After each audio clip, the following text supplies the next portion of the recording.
Hello and welcome to Devil's Advocate and an interview about some of the important issues concerning the Food Security Ordinance with the Food Minister, K.V. Thomas. Professor Thomas, let's start with the question, can India afford the Food Security Ordinance? In December last year, the Commission for Agricultural Costs and Prices did a study which shows that in the first year itself, the Food Security Ordinance will cost the Exchequer 2.41 thousand crore. And that means that it is 2.5 times the allocation made in the budget in March. Can we afford such a jump in expenditure? See, already there is a targeted public distribution system. Till 97 we had a universal system. In the present existing system, as per the 2000 census and 92-93 poverty line, our subsidy component is 1,09,000 crores. The budgeted component is actually just 90,000. I know that, I know. You also know that. Budgeted component, and when the actual expenses come, that will be worked out. And your colleague, Sharad Pawar's ministry, under which the Commission for Agricultural Cost and Prices comes, has estimated that if you are going to guarantee grain, you need first to stabilize production. And they have estimated that to do so, you need to spend 110,000 crore in 3 years, which is why the cost for food security in the first year is 2.41 lakh crore. That is 2.5 times the 90,000 budgeted in the budget. Can you afford it? That is what I said. Already there is a targeted public distribution system. No government in power can get out of that. But you're increasing it. Yeah, I'm coming to 2.5 times. Yes, I'm coming to that point. See, what is our expenses now? 1,09,000 crores, the TPDS system. And it's going to go up to 2.41 lakh crore. Let me also come to my point. That is on the basis of 2010 census. 2000 census. 2010 census, it will become 1,13,000 crores. Now, what is my expenses? But you're still more than doubling it. No, it's not correct. My expenses subsidy component has been calculated with all the nutritious programs like midday meal, everything together, and sharing some of the cost of the transportation of the state. What you're leaving out are 3 critical factors that your own Commission for Agricultural Cost and Prices thinks is very important. First of all, you're leaving out the cost of stabilizing production. That's an additional 110,000 crore.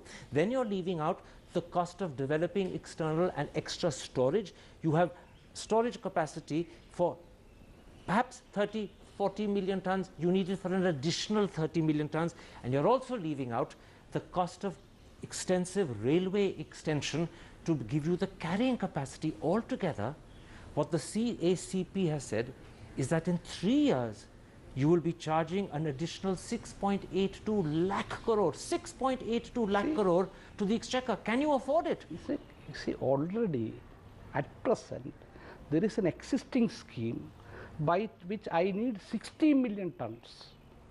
And what is my additional burden? Another 2 million tons. That 60 million I have to procure. 60 million I have to stock. No, Minister. 60 million I have to transport. I'll tell you why the CACP, and remember this is a government body, I'm not quoting some external body.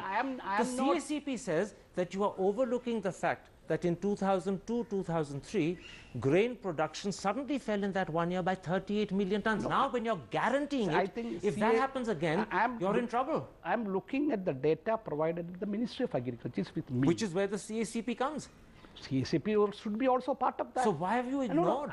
I got the data from the Ministry of Agriculture. What they said, in 2011-12, our production, total rice and wheat, was 187.82 million tons. Yes, but when and we procured 61.41 million tons. But Minister, you're talking about production at a time before a guarantee came into being. Once your guarantee comes into being, I got up to but you have to now account. You look at but this. Minister, this is from the Ministry of Agriculture. They calculated projected up to 2039 to 40. Professor Thomas, can I interrupt? Should I dispute? Can I interrupt?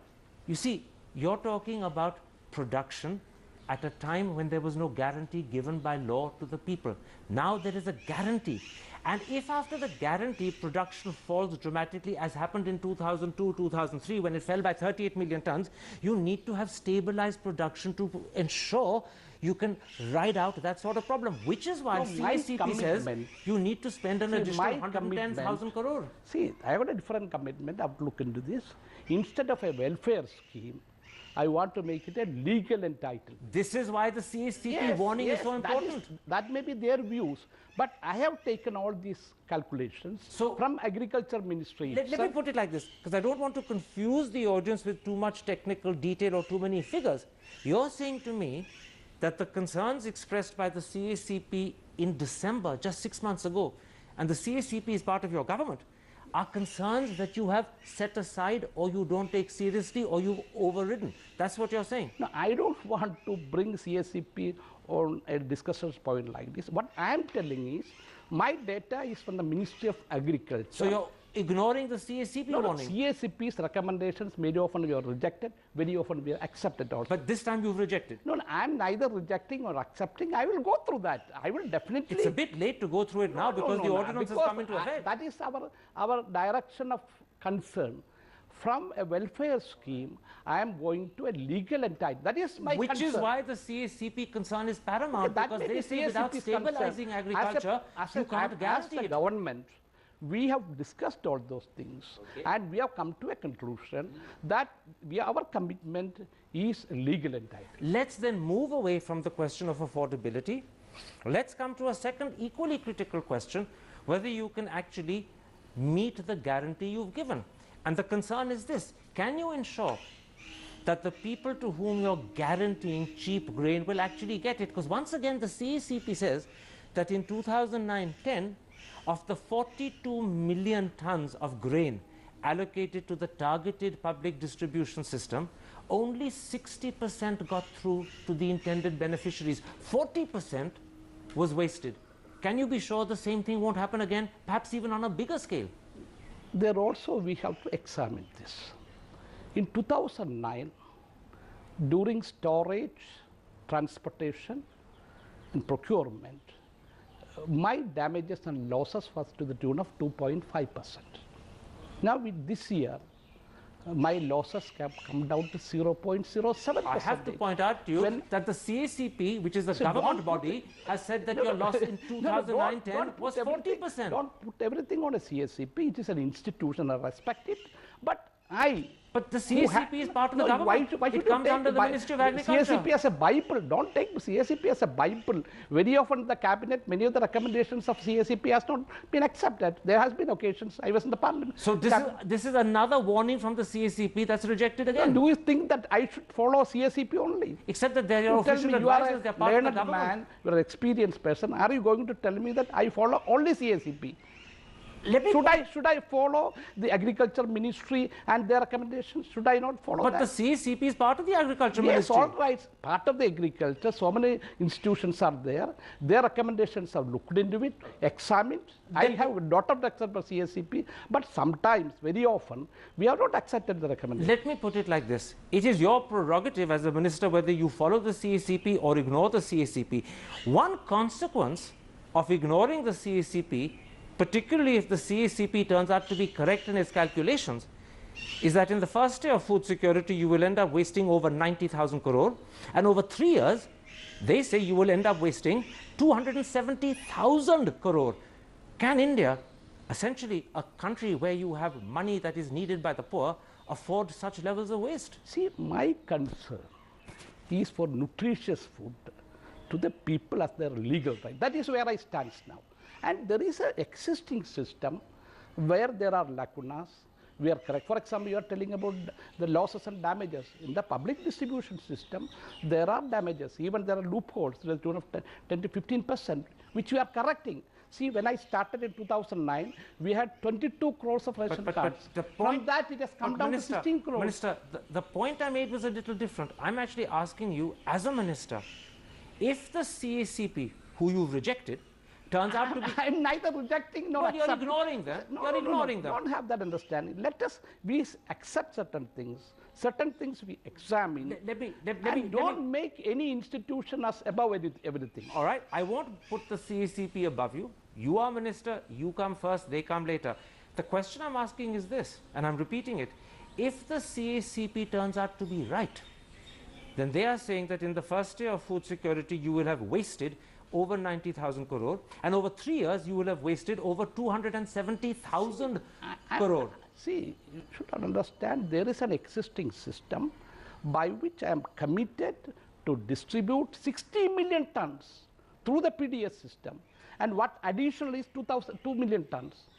62 million tons what I need in the food security bill. Let me put this to you. So this can any government, any democratic government ruling this country get out of the TPDS system? All right. Let's then put There's an existing system. Let's then put this issue aside as well.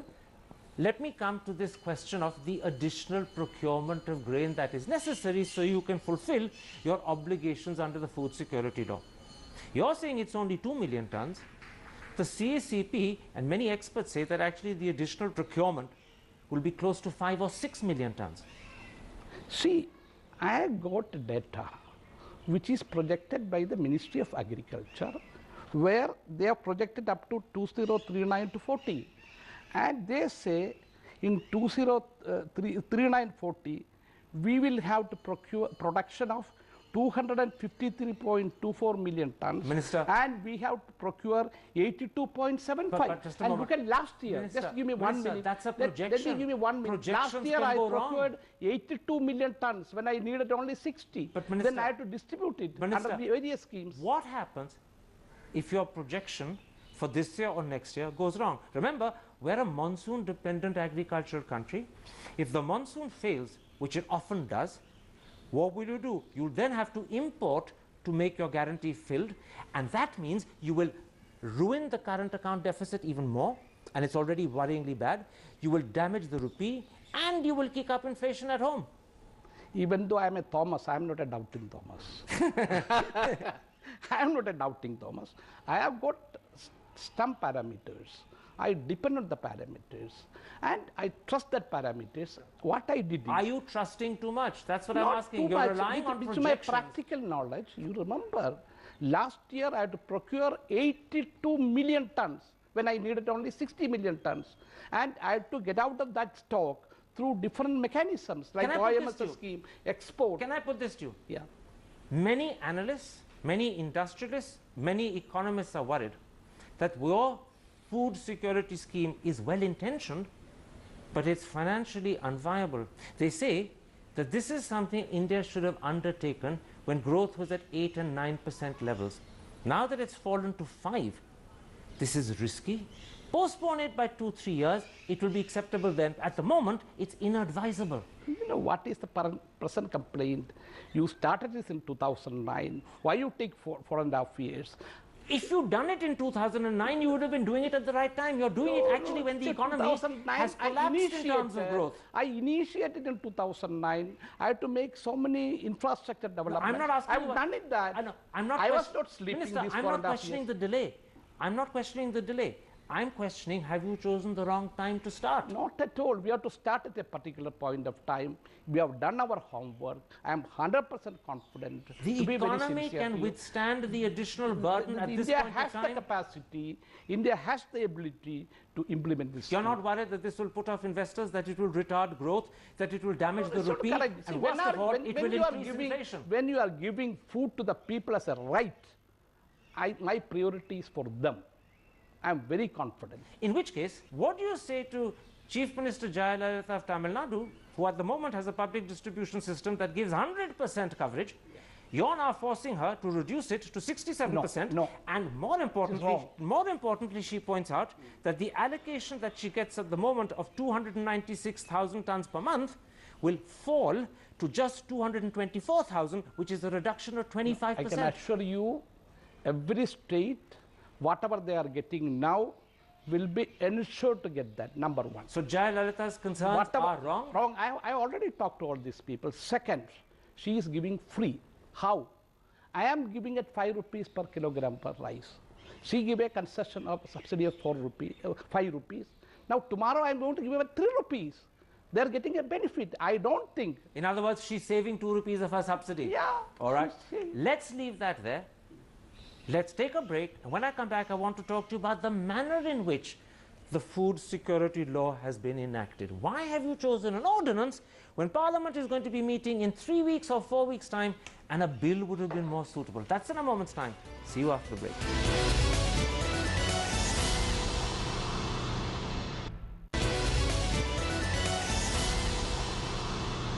Welcome back to Devil's Advocate and an interview with the Food Minister, K.V. Thomas. Professor Thomas, let's come to the way the food security law has been enacted.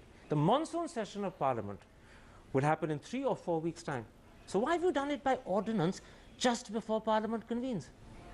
See, this bill was first introduced in 2011 December. It went to the standing committee. In the standing committee, there is representatives of all political. You're saying to me that Parliament has dragged its feet, therefore you're finding a way of circumventing Parliament? No. I'm telling the procedure. No, that I know.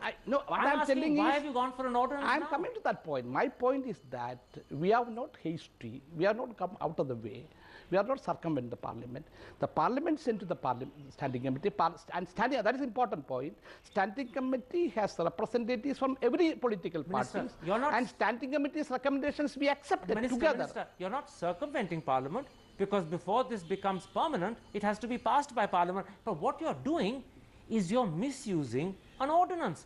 Soli Sorabji, possibly one of India's greatest attorney generals, has on record said that A, an ordinance is only an emergency mechanism, and secondly, it can only be used, or should only be used, if you cannot wait for Parliament. Now that doesn't apply in this case. That is what I am explaining. But it doesn't apply. We have gone to the standing committee. Standing committee took 1 year, and their recommendations were unanimous. We accepted that. Why not then wait again, for Parliament? I went to the Parliament. I went again to the Parliament. Last 2 sessions, the discussion started. They did not allow the discussions to continue. So even the question hour was not allowed to be taken. So you're saying that you're using an ordinance because Parliament has frustrated you? No. Parliament, the opposition parties did not allow the Parliament to normally function. Even my discussions were not allowed to continue. In which case, if that is true, then why didn't you bring this ordinance immediately after the budget session ended? I tell you, why have you waited 2 more months? I tell you, we had been discussing, last 13th, this month, 13th, this was an agenda in the cabinet ordinance. But prudently we took a decision. We had 1 more discussion. Can I interrupt? And the team of ministers were entrusted to discuss. Can I interrupt? Can I put this to you? If the reason you're going for an ordinance is because every time you attempted to go by Parliament, Parliament wouldn't discuss it and opposition would disrupt it, then you should have issued the ordinance immediately after the budget session. You didn't. You waited 2 more months, and now you're issuing it just before the monsoon session. Even this 13th, we tried to discuss with the opposition parties, and a team of ministers discussed, and that we did it. No, and Minister, they did not. Many of them did not agree. No, Minister, you haven't discussed with any party from the left. Prakash Karat has made that clear. I know myself. Did you discuss with the BJP? We have discussed. Did you discuss we had with a the team BJP? of, not me. So we have did a team anyone discuss with the BJP? Yes, that is in the cabinet itself, last cabinet itself, when this came to the ordinance this time, just Wednesday, Shindeji said, he and Kamal Nath has interaction with all political parties. No, hang on. He couldn't have had interaction with all political parties. I'm telling what Did they he have said. interaction with the BJP? I have been interested to discuss with some other parties. I have done Who discussed with the BJP? That is not good.